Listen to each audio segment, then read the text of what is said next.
People say like, okay, how did you go from a technician to starting a shop to having the highest volume European repair shop in the country to going into now, 11 locations, $45+ million in revenue and growing to 100 locations, going nationwide. Like, it actually ended up being just an absolutely incredible experience. What would become a lifelong journey of personal development. I ended up graduating from high school, getting into A&M, and then doing very poorly in college. Turns out, still have ADHD, and I still don't care about being in school, right? My heart was never in it. When I was really struggling at Texas A&M, signed up for 2 summer semesters in a row in Ditch Town. It was my way of forcing myself out. I want to do what I want to do.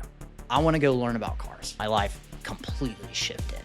I found out if I cared about something, my focus was there. The energy was there. If you have this like clear idea of where you want to be, that's all you really need. Everything else is just what you have to figure out in order to get to the result. That becomes the filter that you run everything in your life through. That's been my magic trick in life. And I didn't really discover that until I went through technical school and realized I could do this. I dominated. I got student of the course in every class, valedictorian. I got into the Audi Academy. I was really good at understanding cars, but I was actually just complete shit at working on them. That began another 2 to 3 year journey of learning the thing that came the least naturally to me. We have another very special guest today, and he's the epitome of no surrender. Ryan Blair's story is one of resilience, identity, and earned transformation. From a childhood shaped by addiction inside a doctor's household, to his parents' divorce, to fighting ADHD, to being sent away at 15 to a boys' rehab school in Mexico, Ryan learned early what it feels like to be lost and what it takes to fight your way back. What began as pain became a turning point. At 16, Ryan discovered personal development and asked the question that changed everything. Why am I the way I am? That question launched a lifelong pursuit of growth. From struggling as a student to acing the SAT, to valedictorian, to world-class Audi technician, to starting a repair shop with 1 lift, no air conditioning, and no safety net. Through facing bankruptcy, rebuilding, and relentless self-ownership, Ryan went on to build and lead a company that now does over $45 million in annual sales and is still growing exponentially. This is a conversation about responsibility, resilience, and integrity, about learning in the valley, letting go of ego, and choosing growth when quitting would be way easier. Pain is a teacher, the valley builds strength, and surrender was never an option. You're going to want to hear this one. But before we start, we'd be grateful if you'd like, subscribe, and share our episodes, as we're here to help as many people as possible, and we'll get there much faster with your continued support. Thank you. This episode is brought to you by our partners over at Don't Trade It In. It's the best and fastest way to get top dollar for your car from the comfort of your home. Please visit don'ttradeitin.com today.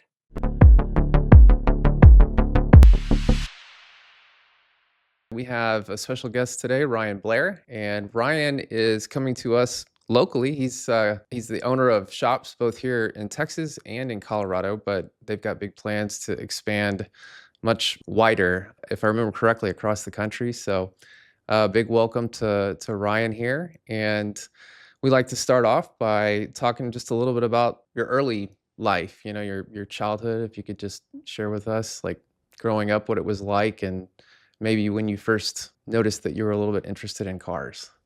Yeah, absolutely. Thank you for having me. And this is awesome. So yeah, my early years were fun. An interesting fact about me is I have an identical twin brother. And so I was never alone, right? So like if you think about it, like you were born with your best friend, and then you always had someone to get into trouble with, and you'll have, a beginning of an understanding of like what our childhood was like. So it was just really cool to always have that, because no matter what was going on around us, I always had him. I always had my best friend. And so, but we grew up, moved around a lot. The family was, I think we were born in San Antonio. About 10 days later, we went to Connecticut. My dad had graduated from medical school and went to go do his surgical residency at Yale. And so just jumped up and went over there. So my earliest memories are in the snow, which is weird because I'm a Texas boy. But yeah, I mean, we grew up there a little bit, and things things didn't go to plan, right? And so back in those days, it's just incredibly common. A lot of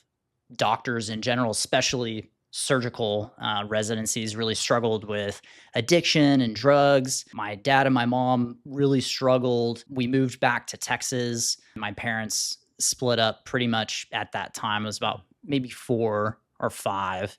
And we moved in with my aunt and uncle back to Houston, Texas. We would visit my dad, and that would create kind of the relationship. My dad went to rehab and he got better, but my parents never got back together. And so he continued his medical career, becoming, really one of the greatest pediatricians of our time. Honestly, he's an incredible man. And I've learned so much from him, especially everything, he would always teach me, like, you've got to outwork everybody, the whole work ethic thing. And then just this pride and this confidence that comes with being a Blair, and this idea that, like, it doesn't matter what's in front of you. You just figure it out and you get it done. Super grateful for my dad and learning that. And so definitely the masculine, strong, type A, dictatorship type household, right? Like, just very strong personality, versus my mom, who was, definitely more of that loving, nurturing side, but she would also throw a shoe every now and again. So, that's how it was, especially when there's two little hellions running around. So, but yeah, we grew up, and I struggled. I struggled in school. So I didn't know at the time, but I had ADHD, very hard for me to focus. So I didn't do well in school, and they noticed pretty early on, in like elementary school, and then getting into middle school. Then that just kind of started turning into me lashing out, right? Why aren't my parents together? You can't interpret why you feel like you have a hole in your heart or why something's missing. And I think, especially when you're young, that just started to create sort of that backdrop of what my adolescence was going to be like, which was me trying to fill the absence of my father, really, with anything that I could, whether that was getting into trouble, being a smartass, really addictions, things like that were just easy, girls, just easy things to try and feel whole. And so, yeah, I got into a lot of trouble. One point in time, when I was about 15, I'd pissed off my mom enough where she went ahead and sent me up to my dad. And then she lasted 15 years. He didn't last 6 months, and he sent me to a kind of like a boys rehab school in Mexico, like one of those, like, send you away. And I was there for about 18 months. Wow.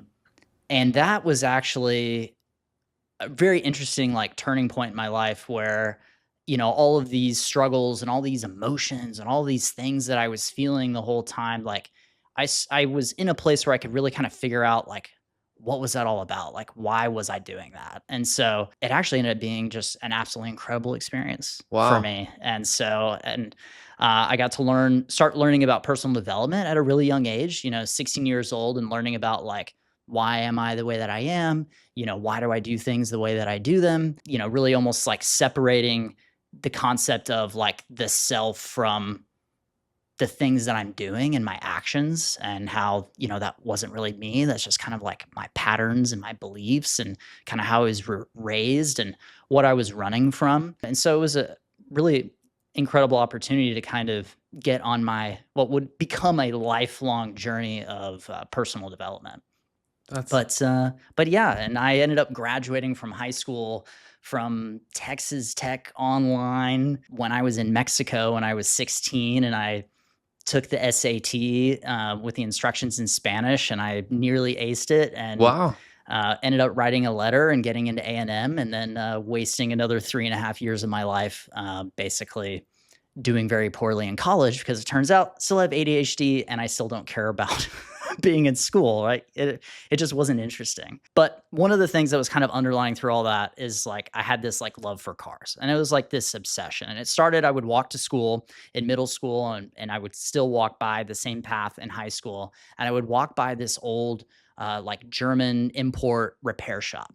And they had, you have to think at the time, like, they had all of these mid 90s, late 90s German cars, which was just like the pinnacle of the era, E30 M3s and 964 911s and, the 8 Series BMWs and just these really, really cool cars. And I just was obsessed, and obviously the Fast and Furious culture. And I, grew up in Houston and there's car racing on Westheimer and I just loved it. So I was like the kind of guy that like didn't care about school, but I always had a notebook and I always had an imaginary car that I would get someday. And I had my mod list, everything I was going to do to this car, and I would break it down by like cosmetics and, power and powertrain and, all this kind of stuff. And never paying attention to what I was supposed to be paying attention to. But I was lucky that I was kind of gifted. I had a really good memory. So I tested really well. So I was just able to get through a lot in school, but my heart was never in it.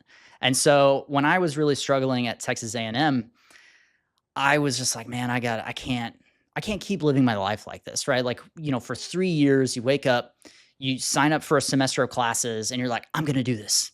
And you're like, okay, these are my classes, these are the times, and you're like, I'm going to go. And you get the syllabuses and and then you miss one class. And then you miss another class. And then you're like, well, I could Q drop it and then I could, maybe study really hard for the final and maybe I could eke out and it was such a miserable experience. All I was doing was pretty much proving to myself over and over again that I couldn't do what I set out to do, which was just this downward spiral of like my confidence and who I was. So I eventually signed up for 2 summer semesters in a row in Ditchtown. And because I knew that according to like the bylaws that if you fail 2 semesters in a row, then you can't come back. And so, and it was the only way I figured that because I felt like I would just keep going through that over and over again. And so it was my way of forcing myself out. And that's when I decided I was going to go to technical school. I was like, you know what? I want to do what I want to do. I want to go learn about cars. And that's really when, my life completely shifted. And I found out that like if I cared about something, it was like really important to me, my focus was there. The energy was there. Like there wasn't anyone needing to prompt me to go to technical school. I worked my ass off. I got up at, the crack of dawn. I had an Isuzu Hombre 4-banger with no AC in Houston, Texas, manual windows. I wanted to get perfect attendance at Universal Technical Institute in Houston.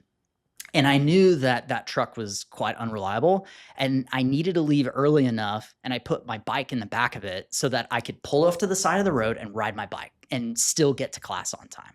And that was like one of my first like moments where I realized that like, if you have this like clear idea of where you want to be, and it's like so crystal clear, then that's all you really need because all the details, everything else is just what you have to figure out in order to get to the result. But that becomes the filter that you run everything in your life through. So if I'm going to graduate top of my class at UTI and I'm going to get into the Audi Academy and I'm going to go work for Audi at, in Plano, Texas, which is like, the country club of dealerships at the time, then all I have to do is everything I have to do to make that 100% a reality. So if you know everything that you have to do in order to 100% guarantee something, then you just do that and then it becomes reality. And like, that's been my sort of magic trick in life. And I didn't really discover that I had this power until I went through technical school and realized that like I could do this. And so going to school and having the bike in the trunk, like that was all part of, those are just little things that added up to, well, no matter what happens, use this filter to get to where you want to go. And then nothing will get in your way. And so that's what I did. And I aced every class. I got student of the course at every single class. And I was not this guy that was like working on cars or anything. Like I didn't even know what the difference between a screwdriver and a Torx was. Wow. I was an enthusiast, but I was not this, considered to be a handy guy. The school was just this whole new world for me. And I really was going up against some guys that, they were working with their dads in the garages and they had a huge leg up on me, but they didn't want it as bad as I wanted it. And so I dominated it. And, I got student of the course in every class. I got valedictorian. I got into the Audi Academy. Audi paid for my entire education at UTI. Wow. And then I went off to Arizona to work on the cars at kind of their hot weather testing facility out there. They had like a program where they had all these kind of like triple X VINed cars that Audi would send out, and then we would get to work on them at the Audi Academy at the Universal Technical Institute out there in Avondale. And that was just so cool because that was the first time where you're like actually working on the real cars. You know, like you had W12 A8s from like the transporter, and I got to like pull the engine out and swap components and put it back in. And that was just a really cool experience. And yeah, I went through that. And I knew, like, because I had to get to Audi Plano, I had to be the top of my class. I had to have a 4.0, perfect attendance, and that just kept carrying on. And so I graduated top of my class at the Audi Academy, and it's kind of a weird deal back then. They had a deal with Universal Technical Institute, and they basically would say like, well, we want you and you want us. And if we line up, then, you know, it's almost like a lottery. Because if you didn't do well at the Audi Academy, you could end up in like, no offense, but you could end up in like Connecticut or something. And for a Texas boy, like I didn't want to go back to Connecticut, you know, in the snow. So I got to have my first pick, and that's when I got back to Audi Plano. That's when I figured out that I was really smart and I was really good at understanding cars and the concepts, but I was actually just complete shit at working on them. And that began another probably 2 to 3 year journey of learning how to work on cars, which was, I would say to this day, is still probably the thing that came the least naturally to me. So in other words, I was book smarts, but I just didn't have the skills. Like at the end of the day, like you can know how to fix a car, you can understand the systems, you can understand how they work together, and you can diagnose it. But then you have to like go into this 3D puzzle and say, okay, well, how do I like physically remove that? And it's a different skill. And some people have it naturally. I did not. And so I had to work really hard at it. So I was that guy that was spending more on the Snap-on tool truck than I was making. Of course, I had a bright green toolbox, as you do. And I struggled. You know, I ran like 20 hours a week, maybe. Got teased relentlessly by all the rest of the guys because I was, you know, fancy. They called me college. They called me, you know, because I came in from the Audi Academy and with all this pomp and circumstance. And yeah, I really struggled. But, you know, I met a girl, and that will, you know, give you a little bit of perspective shift. And, you know, I was making 20, maybe 25,000 a year as a technician, which is very poor. And I was like, man, I got to get my life together. And I was like, I've got to tap back in to that magic, right? Like I've found it before, and I was able to go through and perform at just like an exponential level. And so I'm like, well, I've got to be able to tap back into that again. And so I made a commitment to myself that I was going to run the most hours that anyone had ever run at that dealership. And my idea was that I And wasn't going to be attached to anything that anyone had created or believed. My process was, how many hours can be run if I remove all of the false beliefs that everyone's given me over the last 3 years?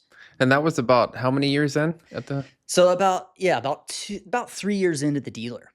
Okay. Yeah. And so I really struggled up until that time. But when I made that commitment, it was like, okay, I'm just going to do this. And it was, I'm going to challenge myself.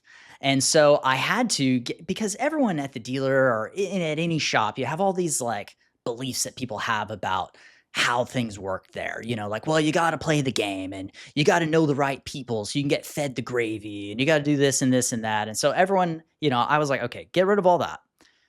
How do I actually do this? And so I just made this commitment. And so you're talking about a guy that had never run more than 20 hours in a week. My first month in on this experiment, I ran 300 hours. Wow. My second month in on this experiment, I ran 400 hours. My Wow. third month in on this experiment, I ran 500 hours.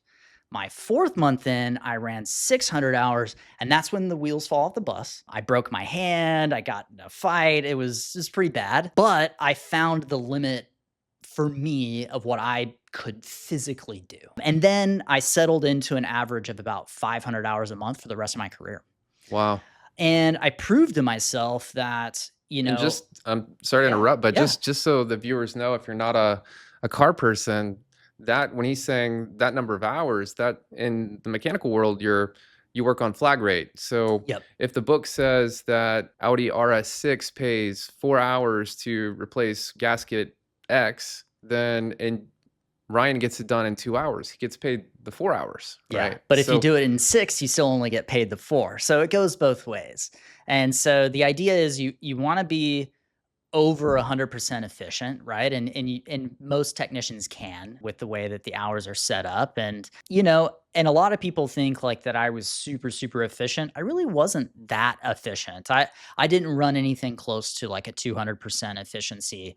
I worked a lot of hours, and I'm actually going to be, I've never really talked about like my methodology for how I ran so many hours, but I'm actually going to be speaking on that at the Tectonic conference next year at in Houston. And it's been fun reliving that as I've been going through that process. But yeah, I just worked really hard and I locked in and I worked. And so the year was like 2011, and I went the previous year. I think I made, or maybe it was like 2010. And the previous year I made like 25 grand. And then I blew through six figures. And back then I was still getting paid a very small flat rate amount, but I was just running so many hours. And so now I was, and my big motivation was I had this apartment and my fiance and I got a dog. And I was like, I need to get a yard for my dog, you know? And so like and so I was like, I locked in, I worked these hours, I worked 7 days a week. I knew the guy, I knew the cleaning crew on the weekend so I could get in on Sundays so I could knock more work out. I worked till about 2 a.m. almost every night. When parts was shutting down for the day, I'd make sure I have all my parts lined up and ready to go.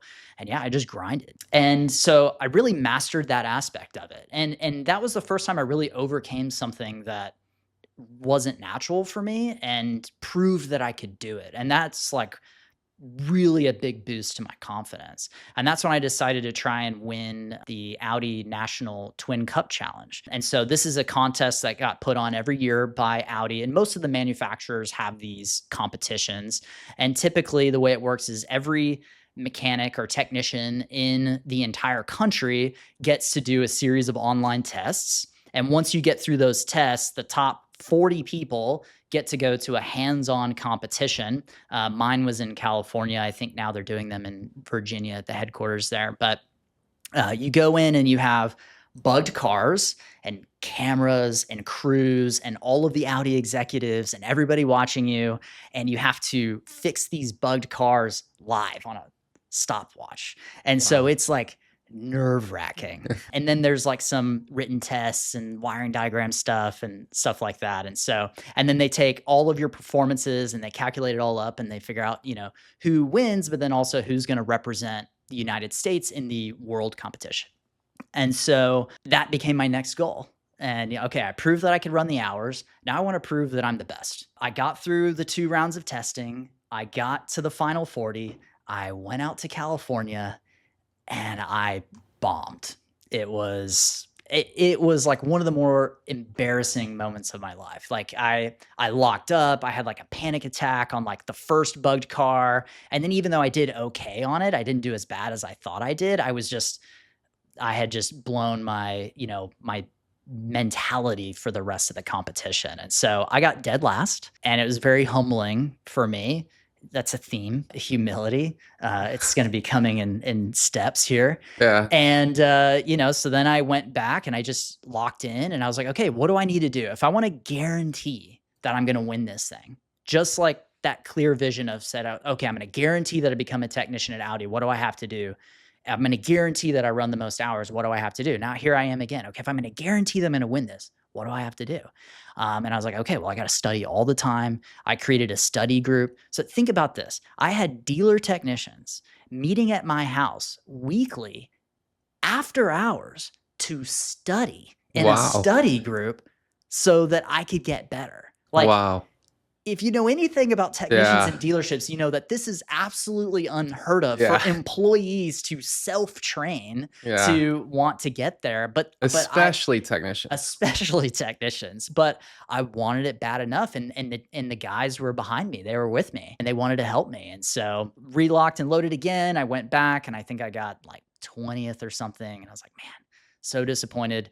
Back to the drawing board, got there again, and I ended up getting a top finish. And so, Nice. and once I had done that, that was kind of like getting to the end of my road at the dealership, because Audi went all out. They sent me on this all expense paid Baltic Sea, like 9-day cruise, like myself and my wife. They give you a bunch of like spending cash. I mean, they go all out. You get to go to Germany, you get to visit the factory, you get to do all this kind of stuff. Wow. So they're like really doting on you.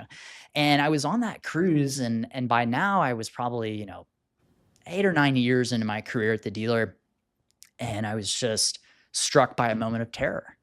And it was, the next 9 or 10 years of my life are going to look exactly like this. And that, it terrified me. And I don't know like why that came up, but it was just in that moment of being out of your environment and kind of taking a look at your life, like from the big picture view. I was like, man, I don't want to do this again. Right. And every year for the next 9 to 10 years. And that's kind of like at that moment is when I made the decision, like, I don't have a plan. I don't have any way of doing this, but I'm going to go start my own shop. And so I just, on a whim, I went back to my dealer. I put in my 2 weeks notice Immediately? immediately. Right after the trip? Right after the trip. The And it was expense. because I wanted to be out before the end of the year. And so that was like the end of 13. And so it was Christmas, or it was New Year's Eve, going into 2014. And I left. So but Audi was like, wow. After all that awesome trip, all Yeah, expenses everything. paid. It took them years to track me down and actually tax me on the value of that trip. But yes, it was substantial. So, Wow. but yeah, I was like, you know what? Life is short, and my dealer had been bought out by AutoNation.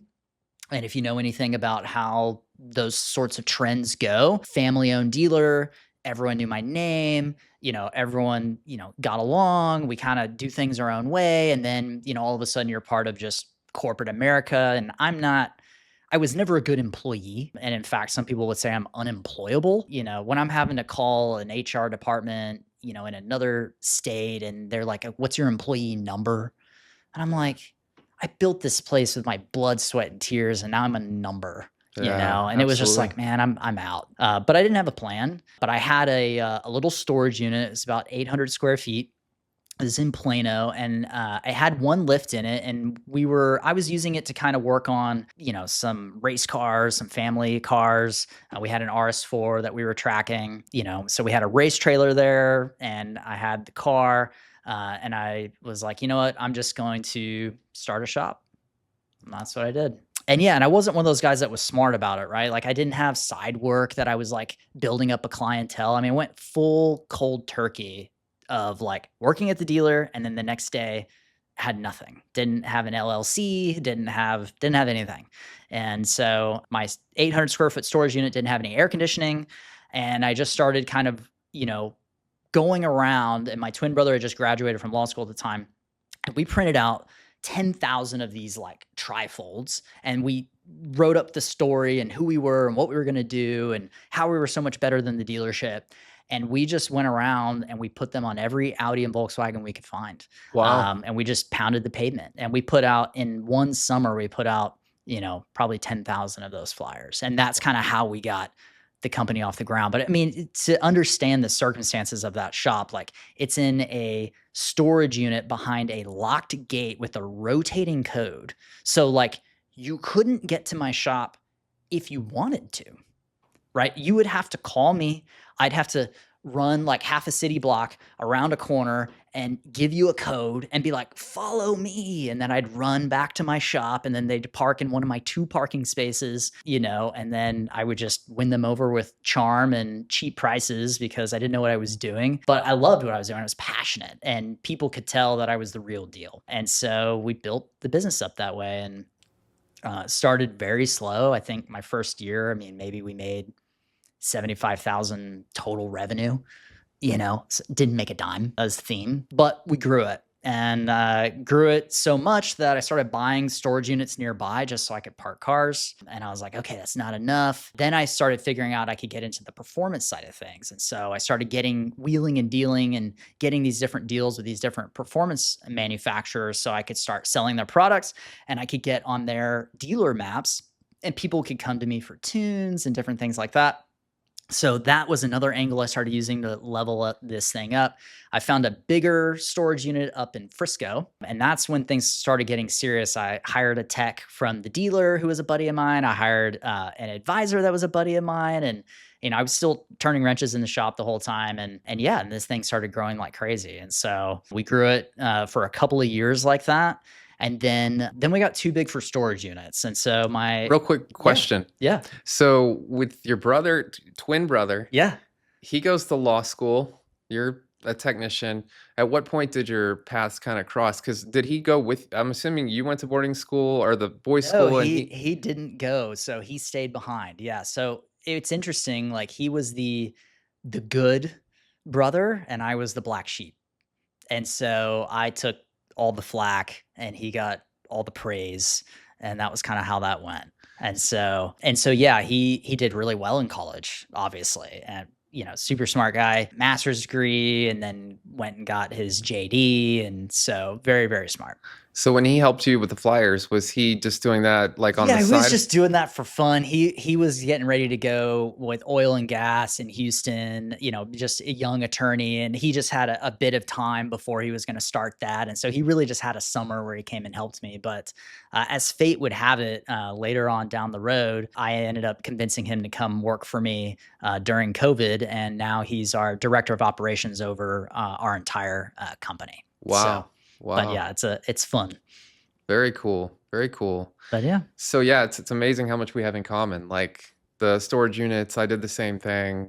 I was so embarrassed in my first location that I had to do valet, like showing, had a nice website, and I was just flipping cars. I wasn't working on them. Do pick up and drop off so they never know. Exactly. I was driving too. all over the place. Yeah. Like my wife was pretty worried. My whole family was worried about my safety, because I would go pick up the car from the storage unit and just take off to wherever to show the car, And so anyway, yeah, that's really cool. Really cool. And a recurring theme throughout your life that you've described so far is the set a goal or a mission and work and work. And Absolutely. Work, And so your brother joined you part-time to help with the flyers and stuff like that. Yeah, just kind of get the company off the ground. And then he went and did his big lawyer work, big fancy work. And then his wife is a conductor PhD. And so she actually got a tenure professor position up in Iowa. And so, which is tough to get right out of, your PhD. And so they ended up moving up to Iowa and he did business law up there until I convinced them to move back down during COVID. In the meantime, I made the biggest financial mistake of my entire life by moving into that facility that we have today in Carrollton. It's another thing we have in common. What year was that? So I made that move in 2017. 2017. And so I went from 3,000 square feet of hobbled together storage units to almost 20,000 square feet of warehouse space. There was no way I was going to get approved for the lease. And so I went and I found 3 of my buddies who had businesses. So one was a performance parts company that I was doing a lot of work with. The other one was a detail company. The other one was like a custom truck air ride shop kind of place. And I promised them all free rent for some percentage of their company, up to 50%. And then I took all their P&Ls and what measly P&L I had. I think at the time I was maybe doing $600K a year in auto repair, right? And I took all their P&Ls and I smashed them together and I went to the landlord. I was like, look, I can afford this place, because I probably looked at 100 places and everyone told me no. Yeah. And I got one maybe, and I was like, okay, you just said yes because you're the only one that didn't say no. And so no matter what it was going to take, I was going to figure out how to get in that building, because I was basically being evicted from the storage unit because I had cars everywhere and they were like, get out of here. And so, yeah, I made it work and went in there. This is when the wheels really fall off the bus, because I had to double the size of the business on the auto repair side. I then had to start all of these other companies in partnerships and start, working on those businesses as well while trying to maintain. And I went all out. I got a dyno. I did a full remodel. We put in like 16 lifts. We spent, easily spent $1 million on getting this place ready. And, a lot of people asked me at the time, they're like, how are you able to go into like $1.3 million of debt? I'm like, well, I had good credit. I had 4 rental properties because, I'd been making pretty good money as a technician. And it turns out if you borrow a certain amount from enough different people at the exact same time, they really don't know about it. Yeah. And not suggesting this for anyone, but basically I got an SBA loan, I got equipment loans, I got multiple equipment loans, simultaneous equipment loans, and then I got a loan on the make ready, and I got, so I was just so exposed. And I was the one that was signing on all the dotted lines. All of the rest of the businesses that I brought in, they were just like letting me take all the heat. And that's how I proposed it. That's how I wanted it. But very quickly, I started, understanding that like we're losing money at a horrendous rate, probably about $50,000 a month, just running through it. And I'm fully focused on just trying to outrun this just inevitable tidal wave, and I just don't know how to do it, but I'm just running as fast as I can. And then the tidal wave just basically catches up to me and takes me out. And so that's when This is how long after the lease? months after. So before the end of 17, I realized very quickly that I was now facing bankruptcy. And, and the whole time I'm working, I mean, very quickly. So I had built a house in 2014, and I had these rental properties. Very quickly, the SBA took one of my rental properties almost immediately, and they were generous enough to give me some of the proceeds so I could kind of but I mean, things got bad really fast. So worrying about making payroll, worrying about paying sales tax, worrying about making payroll tax, all of these things, like I was just right up against it immediately. And so you get really good at like managing cash flow and moving things from credit cards and bank accounts and creating these loops and and then you do that long enough and you realize that Uncle Sam thinks you're making a profit when all of your money is going towards debt service. Mhm. And then Uncle Sam's like, okay, you owe me more money now too. Yeah. And then everybody's in on it. And then you don't have enough to go around. And it just starts to unravel really quickly. So was that a result of these other companies that were there but not? No, because they didn't really take, they actually helped some, even though they weren't really paying rent. But, at the end of the day, they weren't making money or really profitable enough to contribute. And I naively thought that they would, right? And those came with all of their own issues, right? And if anything, they were more of a distraction from what was really going to be, at the end of the day, the moneymaker was the auto repair side of it. And those ended up being a big distraction. And it was a fun house, and everybody was making money, everybody was getting paid. It was like the cool place to hang out.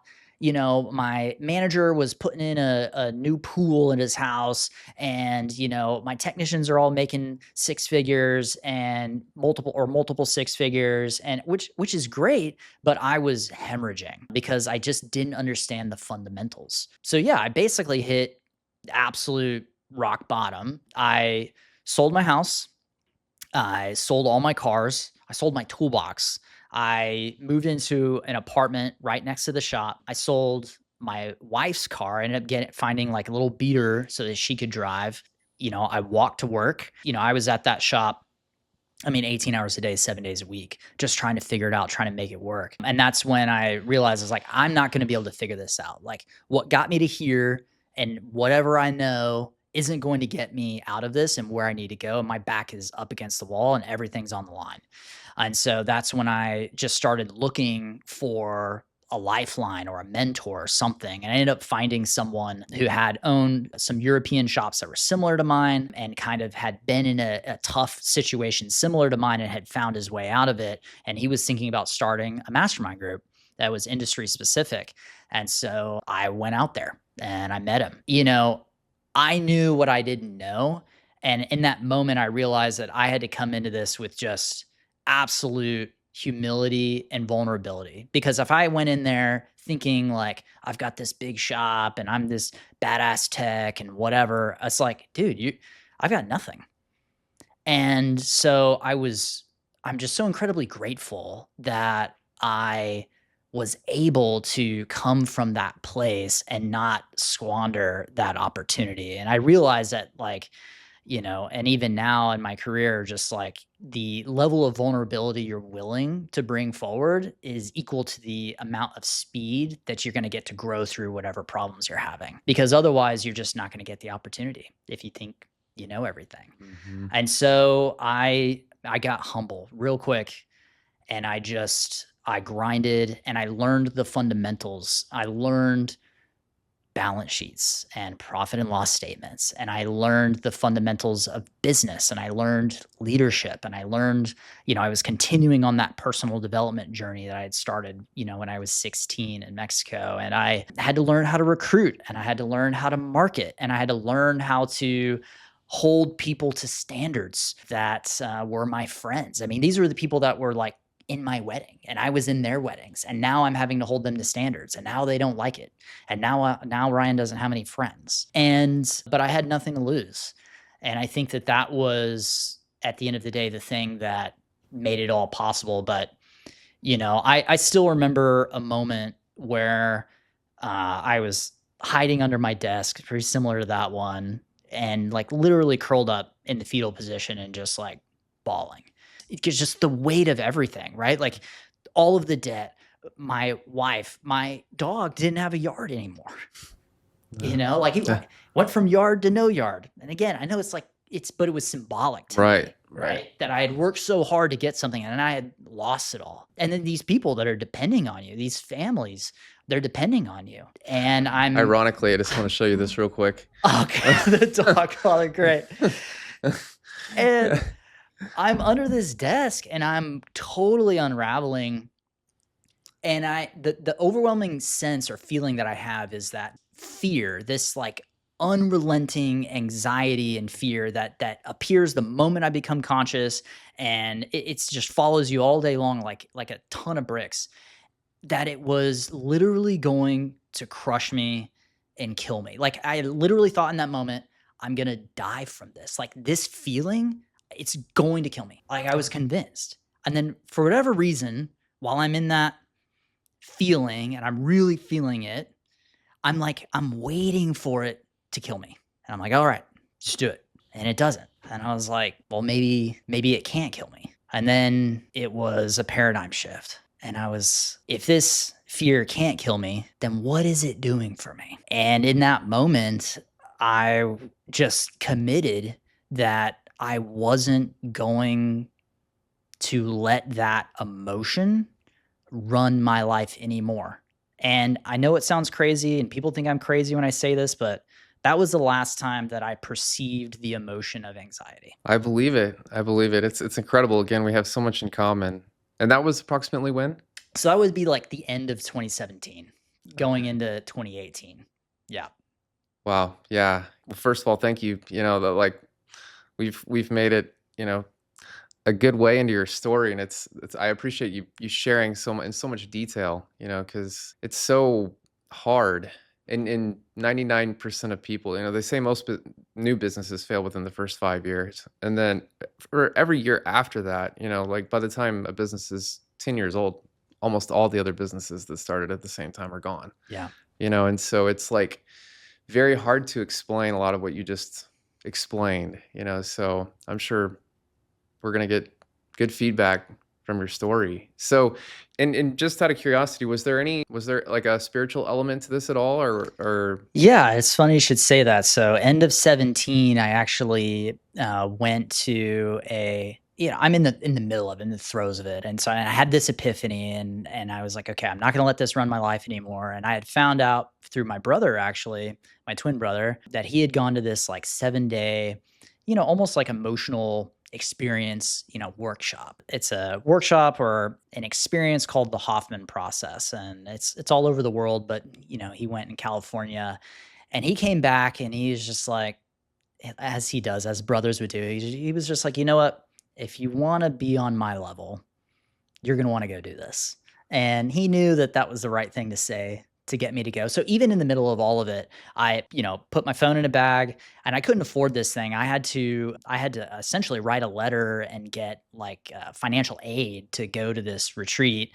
And I went to this thing for 7 days, and it's like this incredible journey of just going inward and getting to learn about yourself and how you work in an environment where you're totally separated from everything. And it changed my life. And it is very much so, I don't think it was a coincidence that I had that moment of clarity, and then that culminated in me going to this place, and then that culminated in me finding, the mentor that was the right teacher for me at the time. And this whole story, it's impossible for it to all be coincidence. But one of the major components of this retreat is like understanding the pieces of the self, and the body, the mind, but really the spirit, and coming to know that that spiritual part is then also what's connected to everything, and God and everything in between, and what you would call the Holy Trinity. And so I really got to experience the spirit and know that it was real in a way that was undeniable.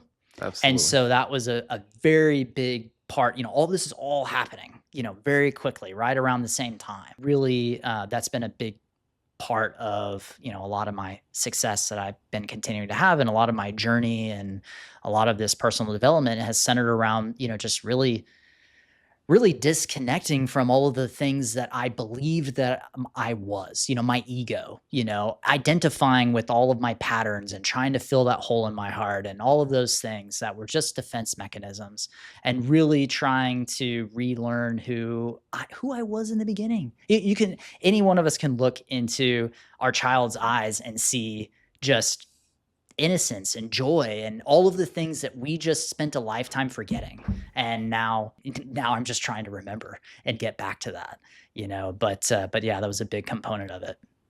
And okay, so child. So when did, Yeah, so my wife and I had our daughter in 2019.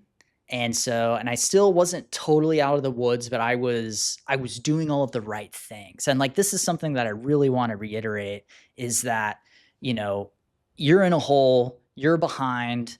Business it's a patience game. There's a real lag between the inputs and the results. And so even though I was doing all of the right things, right? Like, I had all of the right actions. I had figured out the business side. I had, figured out how to start paying the debt down and start snowballing the debt down. And I figured out how to be profitable. But even still, it took me years of grinding.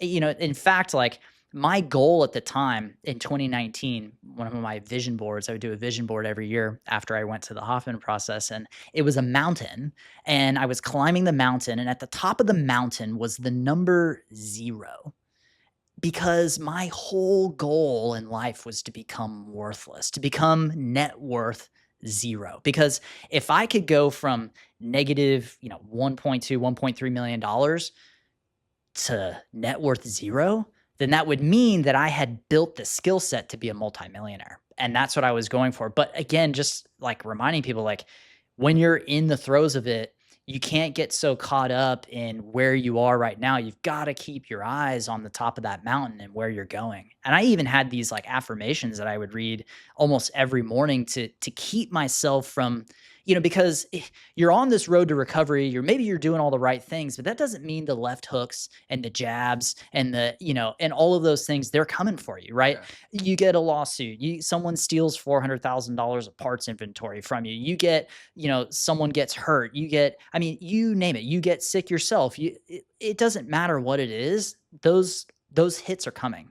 And so, I had to remind myself on a daily basis, I'm better off today than I was yesterday. And I'm going towards where I want to be. And like, the main thing for me was just this idea that it's like, I have overcome every challenge I have ever faced. Why, for the love of God, am I going to sit here and think that I'm not going to overcome whatever challenges are in front of me right now? It's actually dumb to do that. Like we go against the evidence, which is we've always solved every problem we've ever solved, like ever run into. And then now all of a sudden, new problem comes up. No way.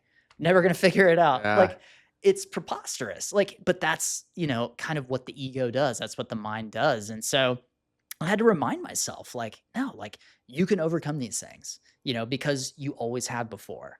And so, you go through that struggle and it took years. And so it was probably 2020 before I was like really, debt free, so to speak, and out on the other side of this thing. Then you can kind of do whatever you want because it's not about at the end of the day, like I could lose everything I've got right now. What you discover when you go through the valley is what you're actually doing is creating value in yourself. And you can't get so attached to what the paper results are at that time because you've got to be really focused on like, well, what are you going to be capable of? Because now I'm a person that is capable of really doing whatever it is that I want to do and succeed really at any level in any area that I want to go into. And it doesn't matter anymore. And that can never be taken away from you. So a lot of people, they flip that and they think, oh, the valley is the bad, that it's negative, right? They look back on their past and they see like, oh, this hard time was hard and this happened to me. And no, like you have the control in the moment to, through whatever lens you want to look through, to say, what do I want those times to be? And the question you got to keep asking yourself is, how does this serve me? How do I want to feel? Right? Like the fear wasn't serving me. So I gave it the boot. Me going back and woe is meing about this decision or that decision. But all I can do is say, like, okay, yeah, all those things were hard. And there was a lot of pain. But I learned this lesson and I learned that lesson. And if it wasn't for those things, I wouldn't have the value that I have now. And I wouldn't be able to do the things that I can do today. And at the end of the day, pain is not optional. There's going to be pain in this. It's inevitable.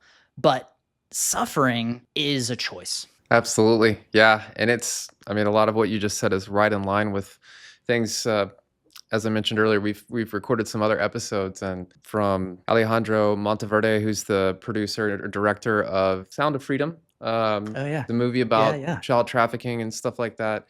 And Mark Devine, who's a Navy SEAL commander and written multiple books.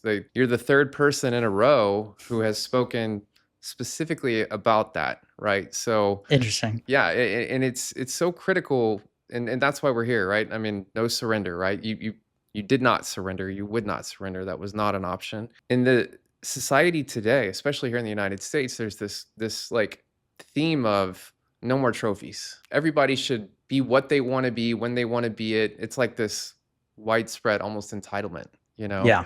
That's one of our missions here, is to help people realize, if they don't already know, as you just said, the pain is going to be there.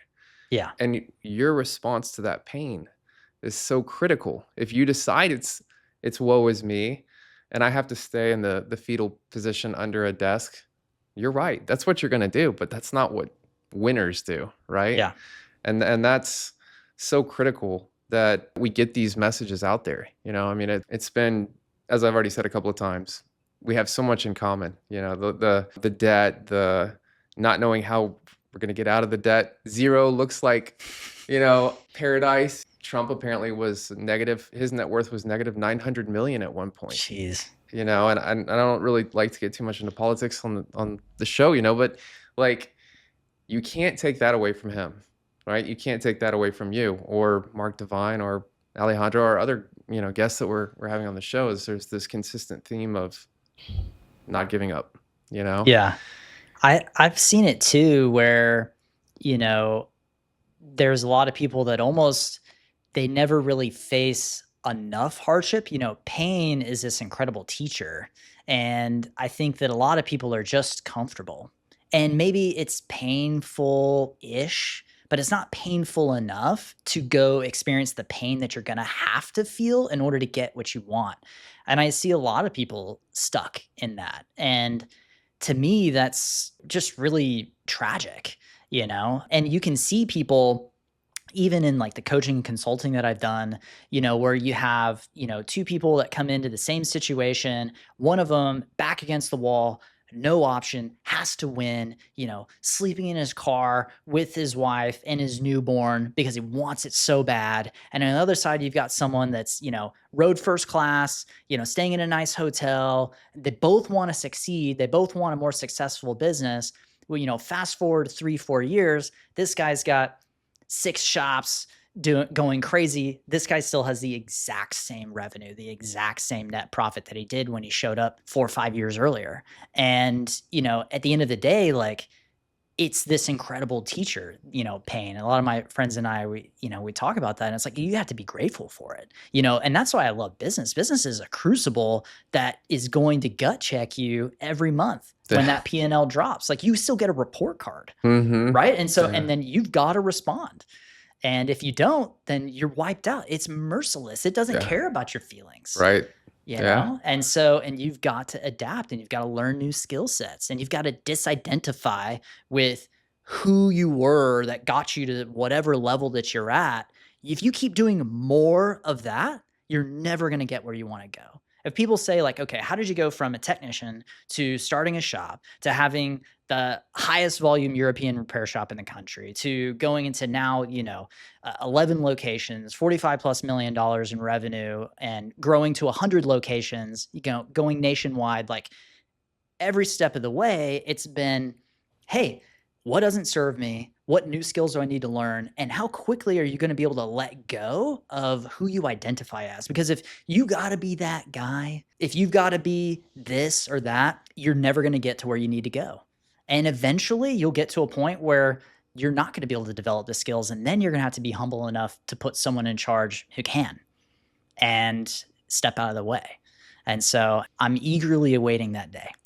Yeah, it's incredible. So I think we were right about 2019. You said you got to zero around 2020. Yeah, right around there. And the mentor, was that someone locally or was that? No, it wasn't. They had started a mastermind. And at that time, I actually had started coaching for that mastermind, just, as a way to give back. And that's also where I met my future business partners.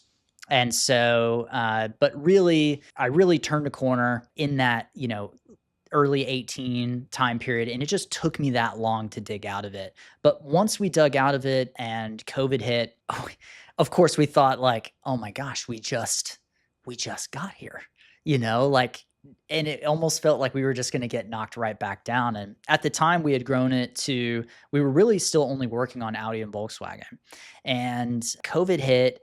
Everyone was scared. I convinced my brother to come on board, and I'm looking around and I'm like, you know what? This isn't the time to run away. This is the time to double down.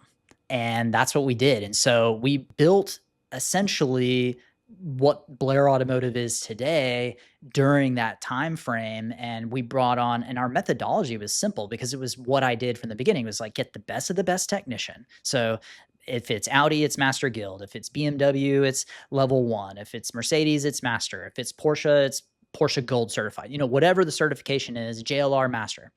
And you get the technician, and then you market the heck out of the fact that you're better than everybody at working on that car and better than the dealership. And then you give them all of the tools and everything they need to do it. So all of the factory equipment and everything, you spare no expense on it.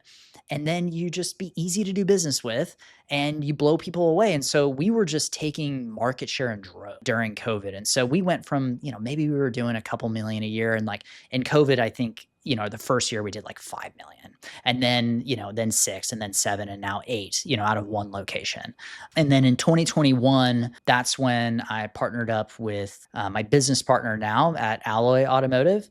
And Alloy Automotive is kind of our parent company. That's our platform that invests into shops and grows them and acquires them, and that's the company that we're growing together. But I met Ashley Civitello at this mastermind group, and we were both coaching, and we had all of the same ways of doing business, right? And we were using the same model, and we were really in alignment on how we wanted to do business. And I had some other partners, and that didn't go so well. And we could do a whole podcast on partnerships, but just know I've been through the ringer on all of them. But yeah, Ashley is a great partner. And so it's one of those things that like, you know it when it's not good and you know it when it's great.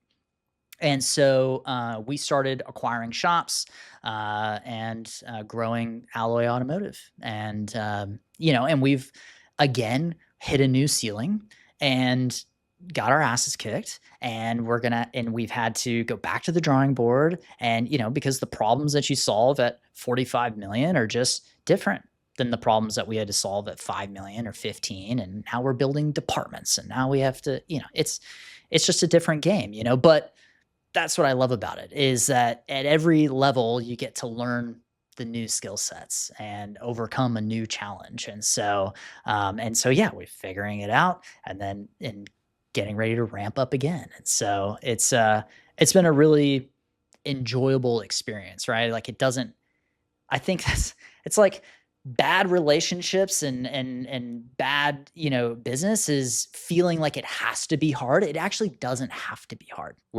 That's kind of the magic point, right? Because you fight and fight and fight. You think you're there, and then in your case, and in my case too, when COVID hit, initially when we were, like my businesses are more on the variable operation side, so car sales and finance related products, stuff like that. And then the service side of the business was born as a result of being more vertically integrated, or the goal to be more vertically integrated. Well, when COVID first hit, that first wave, car prices just dropped dramatically. Everyone was freaking out. And so we had to ride the wave down, reducing prices faster than the market, obviously reducing margins. But then in, I think, June of 2020, when they started giving that money out. Yeah. I mean, crazy. It was wild. I mean, we made a multi-million-dollar commitment to buy the building that we're in right now, just in time for the interest rate hikes to start, so they could curb inflation. So can definitely relate, in so many ways. I also think sometimes like when you can get addicted to the struggle, and and this is another like cautionary tale of like, maybe you've gone through it and, but there's this like electrifying feeling when you get to be the hero and you solve the problem and then you get there. I would question anyone who has gotten there and then consistently caused themselves to go right back down, because that's probably self-sabotage. Yeah. Right. And so like, you've got to know when to let go of the struggle and that it's okay. Like you're allowed to have success. You're allowed to not have to work 100 hours a week. Like there's a time where you're allowed to have that. And I think some people can get sucked back into creating more problems so they can be the hero again. And that just creates a whole new loop, will drive people crazy and everyone around you crazy. And so thankfully, I've had enough awareness where I believe I have enough awareness where I'm not self-sabotaging consistently, but that these new problems are coming with new growth. If you're having same problems with same growth, then you just haven't learned the lesson you need to learn yet to get to that next stage. And that lesson might be because you're not letting yourself have the success for whatever reason or another. And you could be the literal definition of insanity, right? Because you have blinders on in some cases. Like in the last year, I've been through a ton. Like we had 14 managers come and go in our variable operations divisions, and I refuse to believe that I could not find people who could do the job as well as just a normal big box store. Yeah. And we're still independent. We don't have any franchises or anything.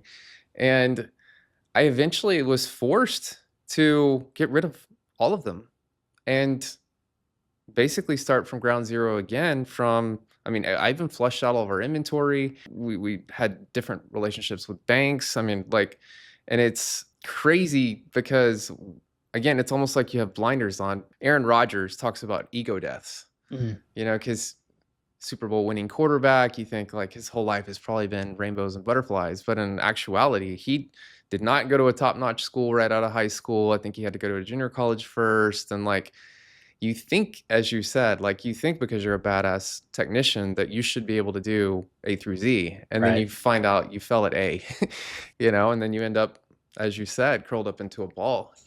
So it's really interesting to find that point without being forced into a really bad situation first. It's like almost there's an art to it, Yeah. and there's no replacement for experience.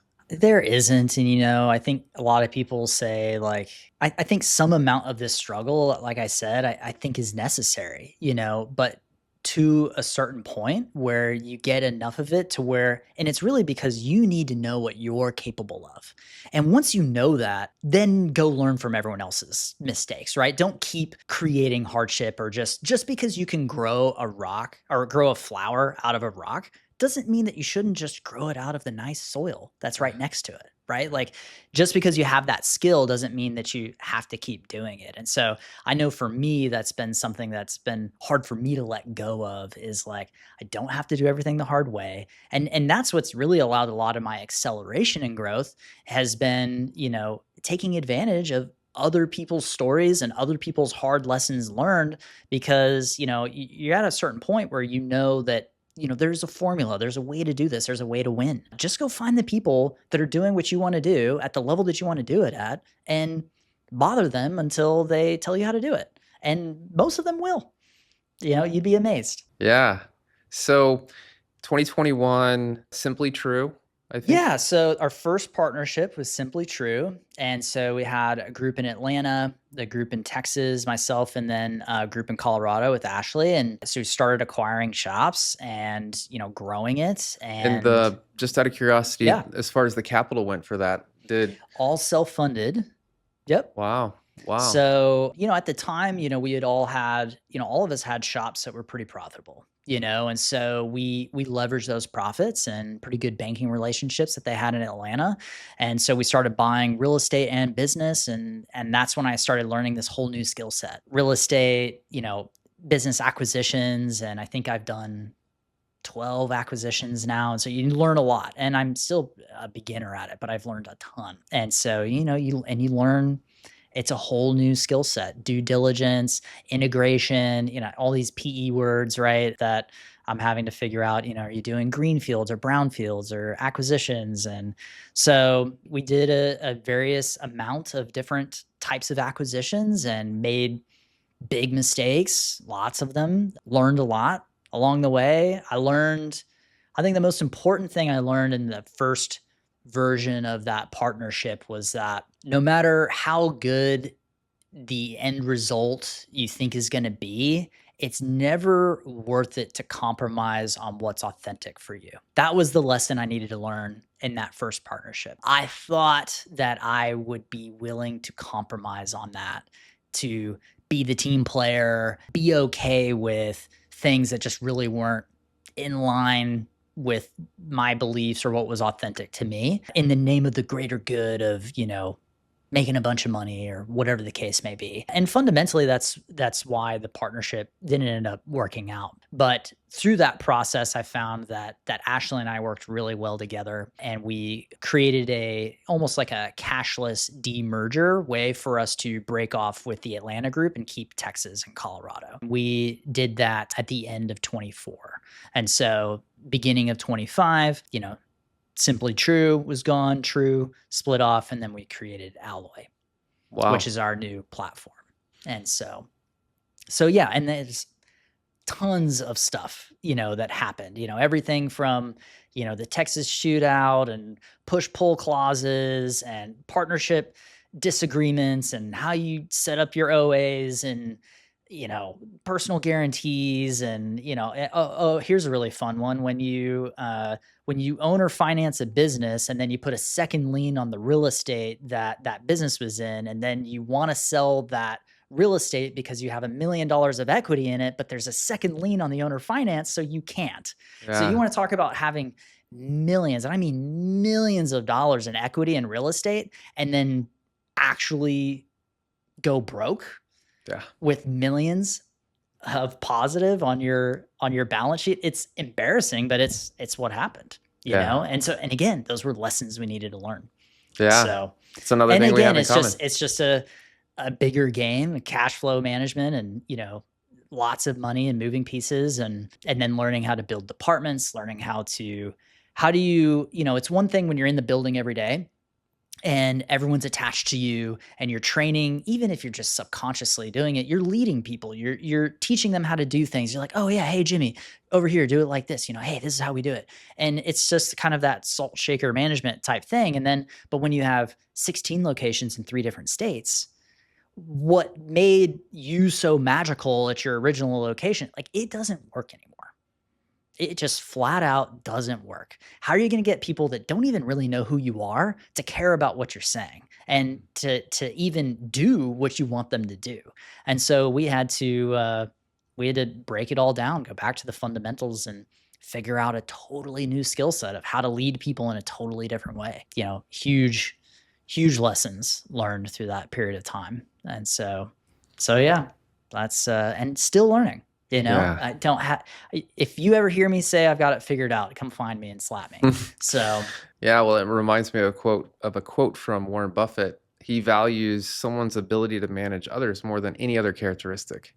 And doing that remotely, doing it in person is hard enough. yeah, And then to have locations all over the place. I mean, I heck, I'm not gonna lie, literally today, I was talking to our controller about a situation that is totally unacceptable, and I was like, how many times do we have to, and it wasn't the controller that was messing sure. up, it was another member of the team. And I was just like, how many times do we have to Say go this. over Yeah. yeah. And it's, related to critical matters, Yeah.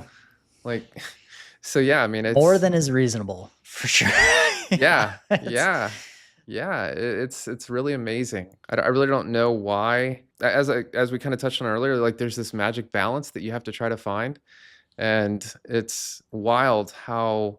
And you also touched on the fact that you were doing something in a prior partnership that wasn't quite in alignment with how you felt about doing business, which is another thing we have in common. Like on the sales side of the business, this industry right now, the automotive industry, there are most dealerships are going to price their vehicles at a point where they're going to get leads.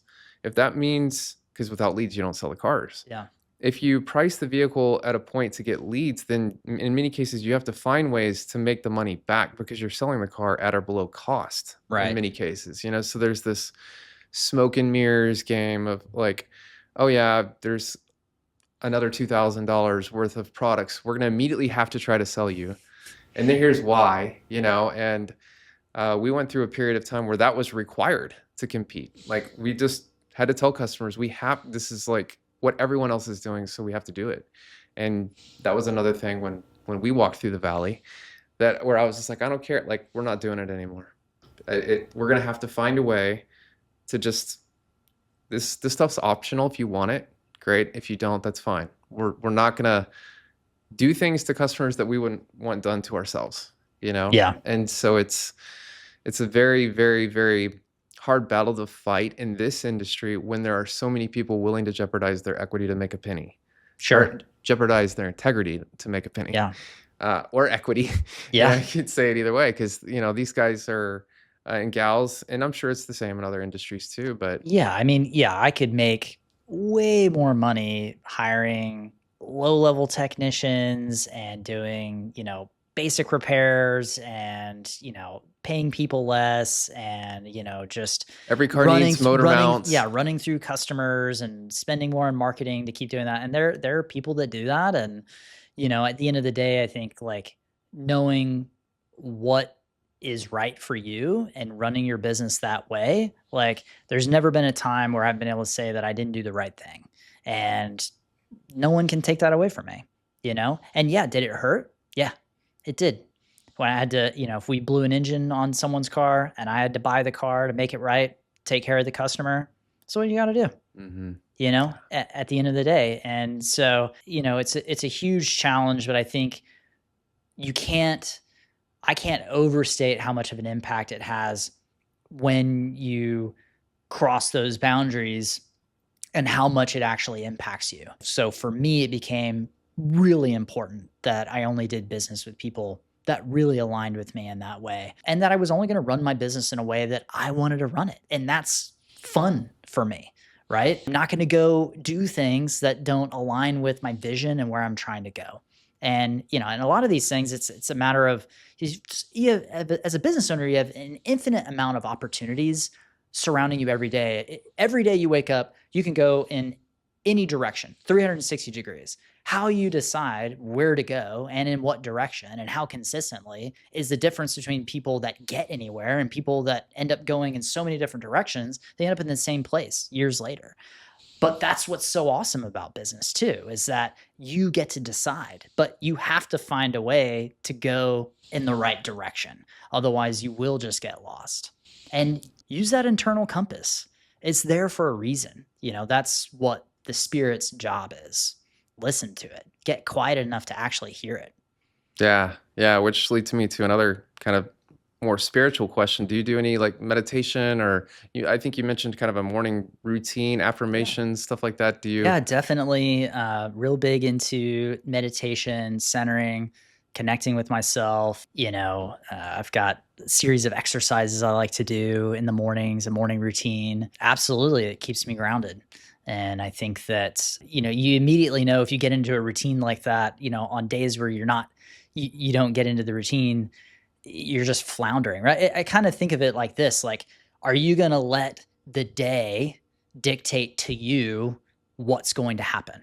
Or are you going to be the one that's going to be in the driver's seat? And for me, like, I'm going to be in the driver's seat.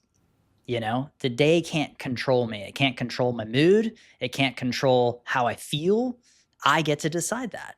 And then I immediately, that also becomes a nice trigger for a moment of awareness. If something outside of myself is pulling me in a certain direction, then I'm like, hey, this is the tail wagging the dog.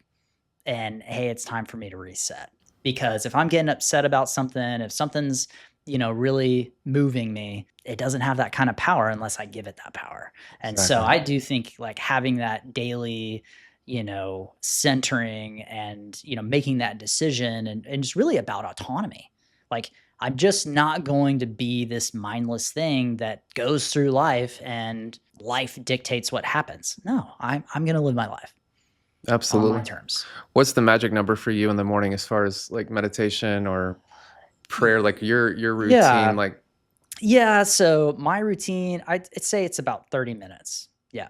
And, I keep it pretty narrow, but I'm very consistent and, it's a part visualization. It's a part, getting in, connecting with spirit and really, realigning with, I see it like this. Like I've got a vision of where I want to go. Right. And I reconnect with that vision and I make it really, really clear. And then I back that down into like, okay, then I've got goals that are in alignment with that vision. And then I've got action, things that I need to do today in order to achieve those goals. And if I can get alignment on all of these things in the moment, like that's when you're powerful because not only are you focused on the right things because you're very intentionally going where you're trying to go, but you're also not going to get knocked around by distractions. Almost everything in business is a distraction, especially if your business gets big enough. I mean, the amount of things that have probably happened in my business today that would cause most people to go into the fetal position underneath a desk, like Yeah. it's just another day, Yeah. And so, and if you let that stuff get to you, you're never going to be able to get anywhere. Yeah. So yeah, I mean, I think it's incredibly important, and not only for a morning routine, but then to also have some sort of recovery routine when you feel yourself spiraling out, because we all do. Like we're all gonna get hit hard enough at some point, our guards down, and we're gonna start going back down that old familiar spiral. Have a way, have a system or a process to not let you go all the way down, right? Like how many times are you going to let it take you all the way down and then you're going to push the people that love you away from you because you deserve to suffer and whatever negative stories you're telling yourself, like just stop it in its tracks. Have a routine that lets you bounce right back because effective people just don't have the luxury of throwing pity parties. Yes. Yes. And that comes full circle to what we touched on earlier, the entitlement and the lack of drive the average American has these days it's just And it's honestly, it's another reason we're here. That's why we're taking the time out of our days to do this. Your time is worth a lot. I believe my time's worth a lot, and it's stuff like this that, we're hoping will help people. As far as the like when you were at the lowest of the low, the fetal position type situations go, what was it or what is it that you would recommend? And we've already given some hints and some outright lessons so far, but what would you recommend for people who may be watching right now who are maybe literally under their desk in a fetal Yeah. position? Well, one of the things that, I had another mentor that would say to me is, it's not that big a deal, right? Like we make it out to be everything. It's our whole life. It's so important. And then we tell this narrative so much that we start to believe it, that it's the only thing that matters. It's not that big a deal, and it's okay. If you have to declare a bankruptcy, it's okay. I know a ton of people that have had to declare bankruptcy and have bounced back and have very successful businesses or have gone on into different careers and been very successful. I think that, the number one thing is to just realize that this isn't your life. This isn't everything. This is just a moment in time. And just ask yourself, what's the lesson here? And then figure out, how badly do you want what's on the other side of this? Absolutely. And then go through it. Right. One step at a time, one day at a time. It's going to take some time. Invest that energy. But it's okay. I think just taking a step back to kind of disconnect from all of that, to get some perspective on it, and to not let it take you all the way down. Absolutely. So, and because at the end of the day, like, I believe that these different emotions and stuff have these different frequencies. And when you are in that frequency, it's like some of the lowest frequencies. And when you're in those low frequencies, that's also what you attract into your life. Those are the kinds of people that you attract. Those are the kinds of opportunities that you attract. And it has a tendency to stay down there. So you've got to be, very intentional about, what frequency you're going to be on, because at the end of the day, you still get to decide. You still get to choose. I think, like, fundamentally, choice is the weapon that all humans have against whatever situation that they have. Now, whether you realize it or not, that's a key differentiator. People that are stuck down here that are victims, they just don't know that they don't have to be. But I would hope that they figure it out, because that's not even living. Yeah, and the billion-dollar question to follow up with then is, like, how do you go from the depths, the valley, the fetal position under the desk, that energy to that? I'm no master of this, but I've read a lot and studied a lot on this, particular subject. I think, someone that covers this well is Martha Beck, and she has, her way of integrity and stuff. And I think one of the things is to disconnect from that part of the mind and reconnect to the body or creativity. So get out into nature, go for a walk, pet a puppy dog, draw something, anything that's going to force you to have to interface with, that part of yourself that's separate from the mind, which is what's just giving you all of that garbage all of the time. And the truth is, it's not even you. Like, we think that we are all of those thoughts, but you can observe those thoughts. And because you can observe them, that means that you aren't them. Right. And I mean, we don't get it super deep here, Yeah. but, that's my recommendation. And for me, that's what I do is I'm like, you know what? I feel myself getting sucked down. No, I'm going to go for a walk. I'm going to get out into nature. I'm going to reconnect. I'm going to, listen to my body. Which is the conscious mind can process 40 bits of information per second, and the human body can process 11 million.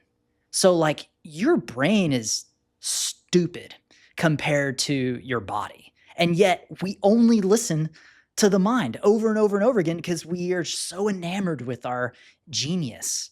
But it's like, if you could just shut up for a second, disconnect from that, and realize all of the wisdom that's all around us, and, like, why does it need to process that much information? Like, I think it's because that's how you connect with God and the spirit and everything else, and that there's just so much more going on that's just like underneath everything. And we're so wrapped up in what's in our heads that we're just missing it.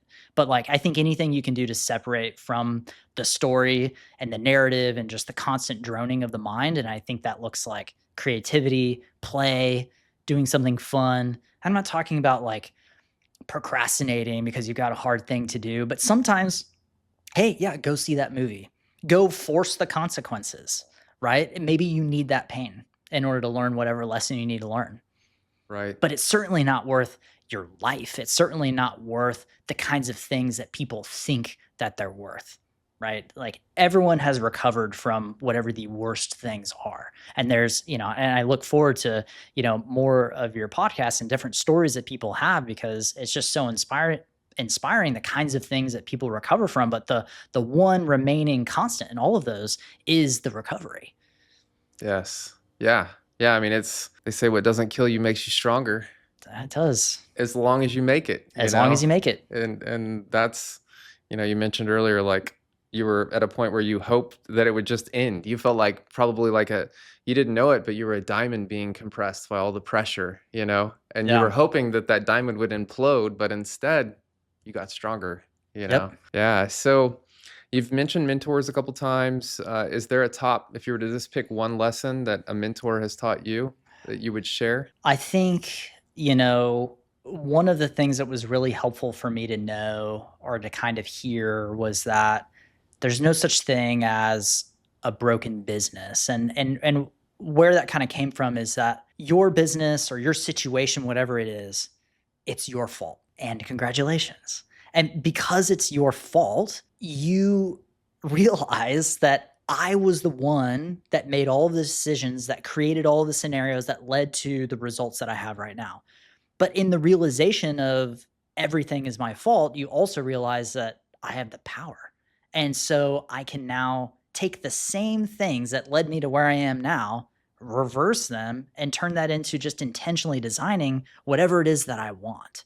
And like, for me, that was the paradigm shift that like really changed everything for me on a business perspective, was that like full ownership and full responsibility over this means ultimately I have all of the power. And there's no, like, the moment that you believe that you're the victim of any sort of circumstance in business is the moment that you've given up your power to do anything about it. And why would you do that? Because that's ultimately the thing that's going to get you everything that you want. Right. Yeah. Yeah. It's a decision. That's the old Viktor Frankl quote: between stimulus and response, there's a space, and in that space lies an opportunity for you to decide how you're going to respond. Yeah, I think responsibility is the ability to respond. Yes. And I think that's exactly what he's talking about. Yes. Yes, it is. Yeah, there's an opportunity there. And the better you get at it, the more healthy your life is going to be. And the more opportunity you get. I think that the more you demonstrate ability or responsibility, then the more you get to experience because of that, right? Like, I do think that God will continue to raise the bar and give you more and more and more as you increase your ability. And that was a huge lesson that I learned from a mentor. So awesome. Just a couple more here. So as far as like, assuming you had unlimited resources, and you look at the fact that 70% of Americans are unhappy at work, a similar percentage are struggling with their health.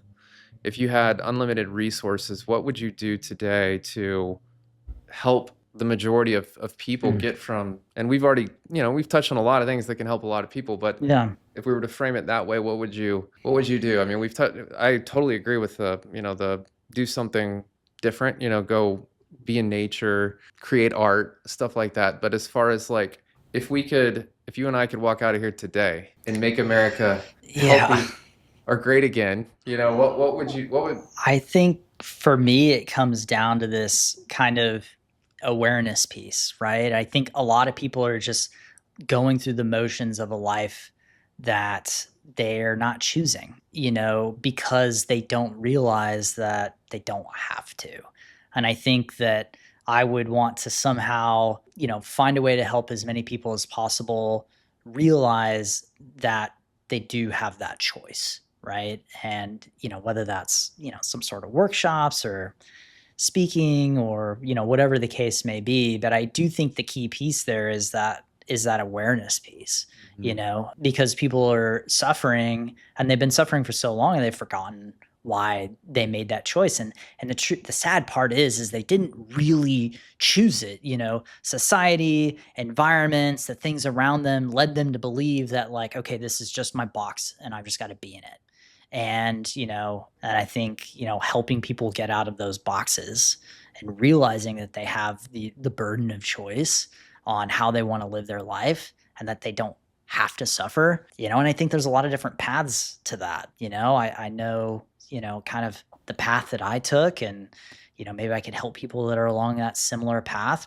That would be what I would want, is for people ultimately to find the awareness, because then I think everything is unlocked behind that. Absolutely. And that's what I try to do with, the young men and women in my company, or even older men and women, anybody, that hasn't, had the opportunity to really realize there's just so much more than mindlessly going through our own patterns and our false belief systems and the ego, what we believe that we are. And we're just not that. We just have to remember what we actually are. So. Right, right. You've got to invest that energy in getting out of the patterns, getting out of the normal that especially in cases where you believe you're a victim. And like, I'm a Yeah. victim of my circumstances. As you said a few minutes ago, you're 100%, you said it in different words, but you're 100% responsible for the position you're in. Like, of course, random things can happen, Yeah. but like, and maybe you're not responsible for a totally random thing happening, but you are 100% responsible for how you respond. Correct. Yeah. And it doesn't mean that, I haven't enjoyed privileges in my life and, things of that nature. And I think that that's, an important reminder. I'm very grateful for those things, but we've seen people in much tougher situations than mine overcome. And the fundamentals of that overcoming are always the same. It's a realization of the locus of control is within.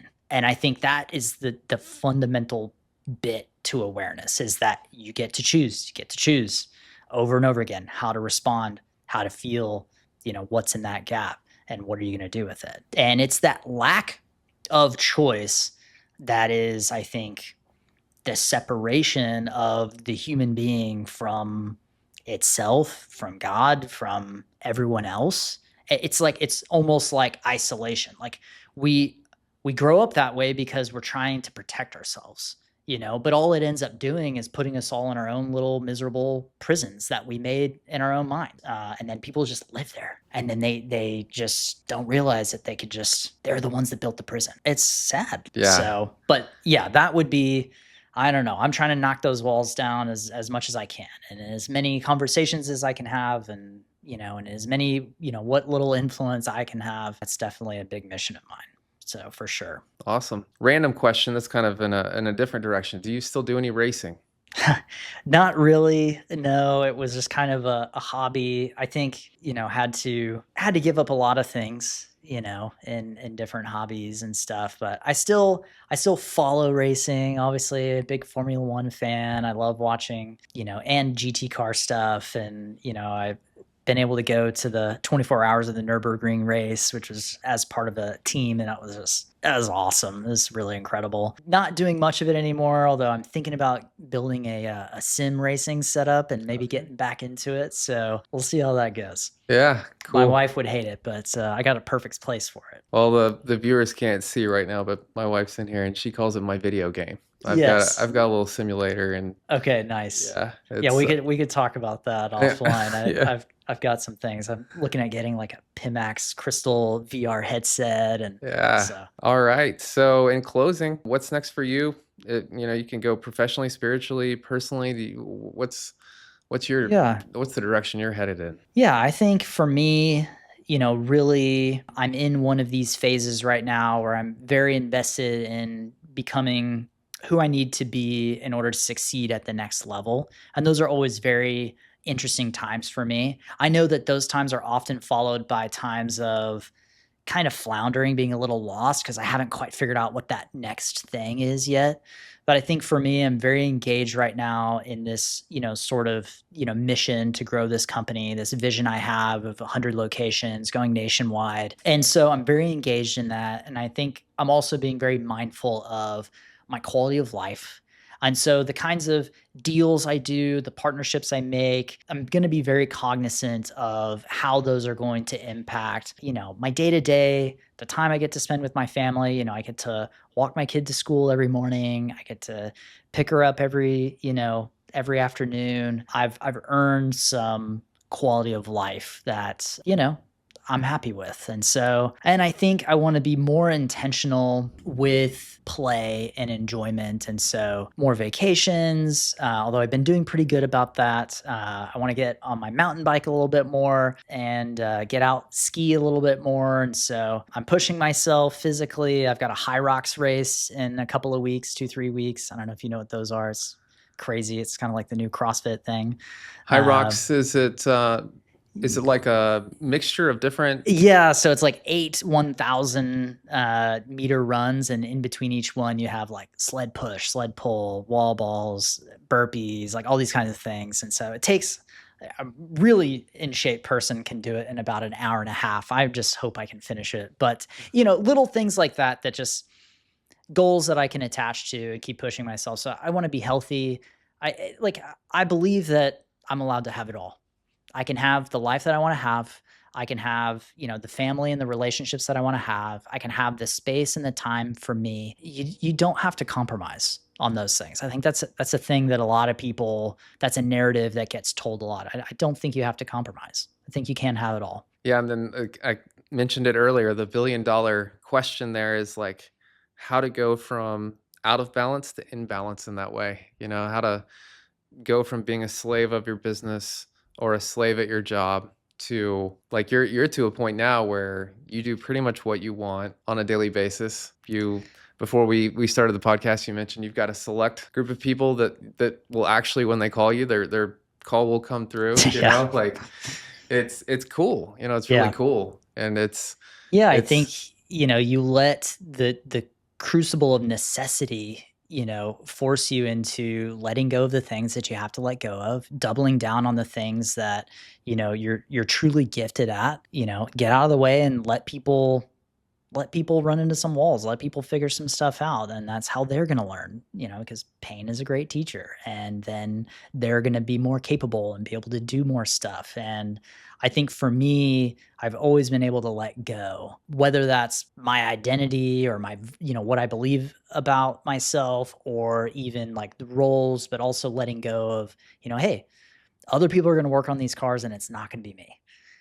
That's hard to let go of. Same with, communicating with the customers, and then same with, managing the store, and then communicating with the managers, and then communicating with the executive team, and then so on and so forth, and eventually you'll just phase out and I'll just be on a board somewhere, and, that'll be how it'll go. But I think, for now, I do think a big key piece of that, of getting that balance, is it's what you say no to and what you're willing to let go of, so that you can have what you want.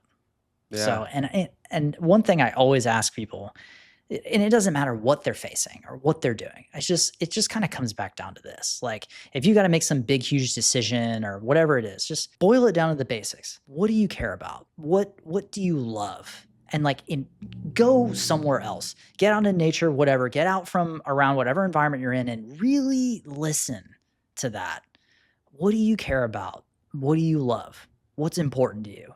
Because if you don't know the answers to those things, and not the answer that your mind keeps giving you, but the true answer that's coming from within, then you're not going in the right direction. Let that guide you. It's all the wisdom is there. Absolutely. That's awesome. And then the final question: you hit 100 stores, 100 locations. Do you think that's going to be it? Like, is that where you go to being on the board? Absolutely. I think there's always going to be something else. And I look forward to figuring out what that is. I think that, we get to watch the path unveil, and it'll be enjoyable. And so maybe after I scale this business, maybe I buy and scale other businesses, do some speaking, maybe write a book. I don't know, but I think I'll always be trying to find a way to learn and to create impact and to create value and maintain that balance. Awesome. Awesome. Well, I really, really appreciate your time, and it's been an awesome conversation. Yeah, I love it. Thank you. I'm looking forward to it. Yeah, yeah, it's gonna be great. We'll get it out there pretty soon, and who knows, maybe we can do a part two sometime. Yeah. Yeah, I love it. Awesome. Awesome. Well, thanks again. Thank you.